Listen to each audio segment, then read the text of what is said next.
앞에 강한정 교수님 발표 잘 들었는데 조금 저는 헬시 시티를 그냥 그 서양에서 정의한 교과서적인 정의를 넘어서야 되지 않나 생각합니다. 12,000년 전에 농경이 시작되면서 저희가 밀집을 했고 인구가 불어나서 그 영양의 멜더스가 제기한 영양의 문제를 질소 고정이라는 이 비료를 통해서 해결을 했고 산업혁명 시대의 위생의 문제를 도시의 상하수도 위생으로 해결을 했는데 그런데 이제 그때 농경과 도시부터 시작된 이 밀집으로 인한 자연의 침범, 뭐 공장식 축산, 세계적인 이런 대이동, 항공을 비롯한 이 밀집의 문제로 생겨난 이 팬데믹의 문제를 이제 이 도시가 과연 해결하느냐 못하느냐, 그것을 그래서 트랜스포트라고 부르기도 하고 트랜스포테이션, 뭐 모빌리티 여러 가지 용어가 있습니다.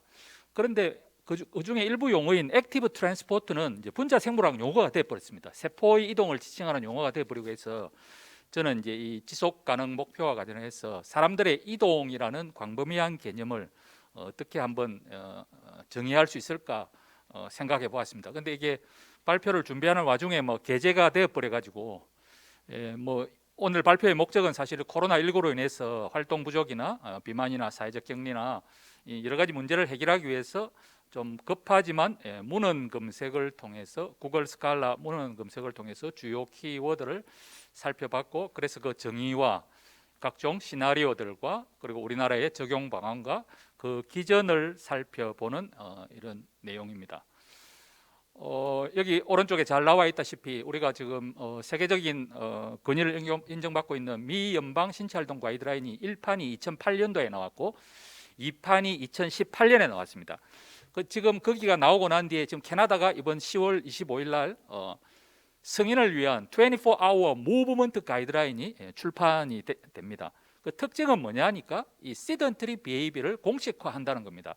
잠자지 않으면서 앉거나 기대거나 누워 있는 sedentary behavior, 즉 누워 있을 때의 대사량인 1에 가까운 이 대사 활동을 줄이는 것을 공식적인 목표로 하는데 그래서 이게 과연 이제 이런 코로나 시대에 어떤 의미를 가질지에 대해서 한번 살펴보았습니다.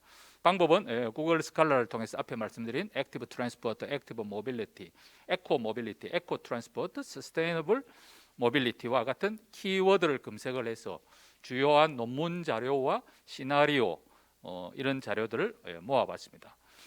그래서 제가 여기서 사용하기로 한 개념은 Sustainable Transport가 가장 좀 무난하고 보편적인 개념으로 보았습니다. 즉 인체의 건강뿐만 아니라 사회경제, 환경적인 세 가지 측면을 다 고려하는 인간의 이동을 지칭하는 개념이라고 정의를 내릴 수 있었습니다. 유사한 개념으로 에코모빌리티는 오래전부터 EU를 비롯해서 자주 쓰이는 개념이었습니다. 물론 비슷한 개념으로 환경 친화적 이동이라는 개념도 있고 결국 내용을 보면은 이렇게 걷고 자전거 타고 대중교통을 이용하는 이런 걸 통해서 기후와 사람 모두에게 유리한 이동인데 그러나 앞에 말씀드린 이 미 연방 가이드라인에 비추어 본다면은 결국 수동적으로 잠을 자지 않으면서 앉거나 기대거나 누워 있는 것을 탈피한다는 공통점이 있습니다. 물론 우리가 요즘 스쿠터 중에도 앉아서 가는 스쿠터가 있는데 이거는 아이소메트릭 엑셀사이즈라고 해서 겉으로는 안 움직이는데 이게 근육의 긴장을 하기 때문에 결국 골격근에 에너지가 소모가 되기 때문에 이게 전부 우리가 피지컬 액티비티의 범주에 들어갈 수 있다고 보여집니다. 그래서 이 정의는 그대로 우리가 sedentary behavior를 피할 수 있는 이동 방법이라고 이렇게 개념적 정의를 내릴 수 있었고 앞에 강은정 교수님 말씀하셨던 이클레이 같은 곳에서 이미 오래전부터 생태교통을 주창을 했고 특히 두 달 전에 우리나라 기초지자체 221명께서 기후위기 비상선언을 이렇게 하셨고 그래서 그쪽에서는 거기뿐만 아니라 아까 그 유엔대로 WHO는 2018년에 글로벌 액션 플랜을 통해서 이와 유사한 개념들이 이미 다 스며들어가 있다고 보겠습니다. 자, 그러면은 제가 찾아본 케이스를 몇 가지 보겠습니다. 우리나라 케이스하고 다른 것이 이쪽은 록다운을 하다 보니까 자동차 이용을 못하고 대중교통을 이용을 밀집에 공포에 의해서 대중교통 편수도 줄어들고 이용을 못하고 자가용 이용을 못하다 보니까 정말 하늘이 내린 기회답게 자연스럽게 대체 주요 이동 수단으로서 급부상하였다고 합니다. 시티바이크가 뭐 67%, 미국조차도 470%, 2배, 런던. 그래서 우리나라하고는 조금 상황이 다릅니다. 그림을 보시면은 그래서 이게 팝업 자전거 도로라고 해가지고 정식으로 만드는 것이 아니라 거기에다가 이렇게 꽃갈콘 같은 걸 놓아가지고 임시로 만든 자전거 도로가 급증을 하게 됩니다. 뭐 우리 잘 알고 있는 이달고 시장입니다. 시장에 앞장서서 이 세너 강변에 거의 모든 도로들을 이렇게 15분 도시, 15분 안에 걷거나 자전거 타고 자동차를 운전하지 않고 생활의 모든 필요를 해결할 수 있는 도시를 이 코로나가 오기 전부터 시작했는데 코로나가 오면서 더 이렇게 박차를 가하게 된 사례입니다. 이탈리아는 제가 여기에 해놓지는 않았는데 논문 하나에서 이탈리아가 인구 한 400만의 대도시 10개를 대상으로 했더니 하나도 예외 없이 이 기간 중에 유사한 이와 같은 자전거 도로의 길이가 늘어나고 이용률이 늘어나고 공유 자전거가 늘어나는 이런 현상을 보였습니다. 그래서 유럽 같은 경우는 이런 생태교통이라고 해서 EU 회원국들을 비롯해서 이런 이제는 우리가 알고 있는 전통적인 걷거나 자전거 타는 걸 넘어서서 소위 말하는 액티브 모빌리티라고 부르는 뭐 각종 전기 자전거 또 전기를 이용하는 저탄소 교통, 생태 교통 이런 것들이 지구를 만들든 도시를 만들든 캠페인을 하든 인식도, 투자 등이 대폭 증가한 걸로 볼 수 있고 조금 더 넘었으면은 이제 이런 보건 의료인이나 우편 배달이나 이런 것들에 대해서는 이런 서비스를 정책국가 제도적으로 이렇게 제공하는 것을 볼 수가 있습니다.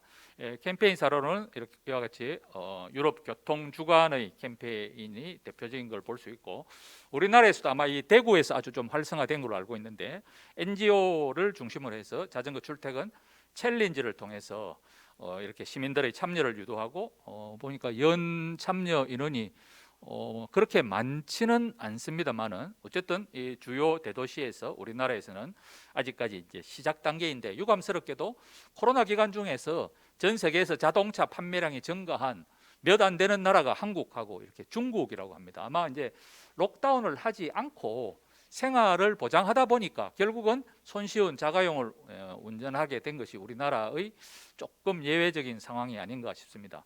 인프라 증가 사례입니다. 유럽의 그린 캐피탈이라는 구호를 내세우고 있는 리스본이 이렇게 2017년과 2020년 사이에 사이클 패스가 변화한 걸 볼 수 있고 특히 우리 최현진 박사님이 오랫동안 이렇게 연구하고 계신 이 건강 영양 평가 지금처럼 비즈니스 as usual 지금처럼 살았을 때와 그리고 이 코로나 기간에서처럼 이렇게 이용객이 증가했을 때 어느 정도의 효과가 있는지를 뭐 이탈리안 소도시 등에서 또는 뉴질랜드나 호주의 도시 등에서 이렇게 예측을 해서 그래서 이걸 WHO에서는 Health Economy Assessment Tool이라고 해서 경제적 효과를 돈으로 산출해서 이렇게 보여줌으로써 투자 대비 약 효과가 사회경제 환경을 다 고려했을 적에 4배 내지 5배의 투자 효과가 있다는 걸 보여주고 있습니다. 이거는 역시 그 미래 예측 사례인데 아마 민간 회사에서 한 것 같습니다. 로테르담을 대상으로 해서 지금과 같이 살았을 때 하고 이것을 지금 코로나 시대와 같이 계속 개선해 나갔을 때는 어떠한 개선이 있는지를 이렇게 일일이 계산을 해놨습니다. 당뇨병 환자의 숫자에서 유로 경제학적 가치로 대기오염이라든지 그리고 공간 일자리 창출 그리고 사람들의 어떤 소셜 인터랙션을 비롯해서 사회 활동에 이르기까지 이와 같이 건강 영양 평가의 방법으로 계산을 해놓은 것을 볼 수 있습니다. 우리나라는 학교 등교를 하지 않았지만은 애들의 등교를 했을 때도 그래서 정책적으로 어떻게 인터벤션을 할 것인가, 얼마나 초이스를 더 늘려줄 수 있을 것인가를 재정과 비재정 대책으로 나누어서 이와 같이 예측을 해놓은 것을 볼 수 있습니다. 그래서 이제 디스커션입니다. 자, 그렇다면은 아까 말씀드린 WHO의 2018년 글로벌 액션 플랜에서는 17개의 SDG 중에서 13개의 개선 효과를 이와 같이 그 메커니즘을 드러났습니다. 자세히 보면 이렇게 경광부회가 아닌가 하는 생각이 들지만 뭐 그렇지 않습니다. 보시다시피 이렇게 근거리를 자주 이동하니까 소셜 인터랙션이 생기고 일자리를 구하게 되고, 그리고 자연 환경에 대한 화석 연료를 절감하게 되고, 생물 다양성이 살아나게 되며 사람들과의 어떤 사회적인 어떤 인터랙션, 그걸 통해서 파트너십이 증가되고, 이걸 통해서 건강이 좋아할 뿐만 아니라 뭐 이렇게 건강한 체중이 유지되고, 또는 어떤 집중력이나 인지 기능 등을 통하고 여성들의 활동이 보장되니까 성평등에도 기여한다는, 처음에는 저는 뭐 무슨 13개나 기여하겠나 했지만 이렇게 두고 보면은 그 기저는 아까 그래서 투자 대비 효과가 4배 내지 5배까지 나올 수 있는 걸로 보여집니다. 그러면 우리나라에는 어떻게 해야 될 것인가? 우리나라에는 사실 지금 뭐 건강연히 개발원에서의 캠페인도 있고, 질병관리본부에서의 각종 사회적 거리두기 수축에서 이와 같이 액티브 트랜스포트 내지는 지속 가능한 이동의 기회가 왔는데 의외로 제대로 활용이 되지 않고 있습니다. 보시다시피 전 세계적인 변화는 상당한데도 불구하고 우리나라는 이렇게 거의 무풍지대처럼 이렇게 되어 있어서 과연 이것을 어떻게 해야 될 것인가. 그래서 아까 우리 강한정 교수님 말씀하셨던 우리 대한민국 건강도시 협의회 같은 곳에서 2016년부터 5년간 했던 활동적 생활환경 조성에 더하여서 기후변화 대책을 오히려 더 대폭 확대해야 되지 않겠는가, 저는 그렇게 생각합니다. 2028년까지 지금보다 배출량을 50%를 줄여야 되는데 IMF 기간을 제외하고는 우리나라에서는 줄어든 역사가 없습니다.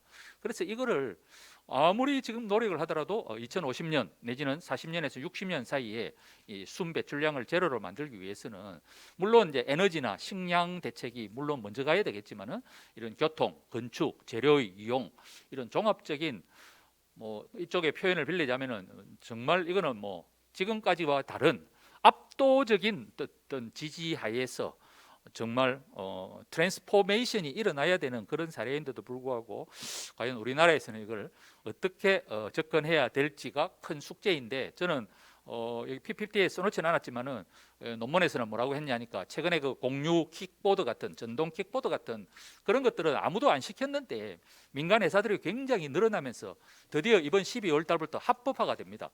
고등학생도 운전면허가 없이 자전거 도로에 들어갈 수가 있습니다. 물론 이제 제한은 있습니다. 무게 제한이 있고 속도 제한이 있는데 그 속도 제한도 유럽보다 우리가 좀 높습니다. 유럽에는 20km인 나라가 많은데 우리나라는 25km입니다.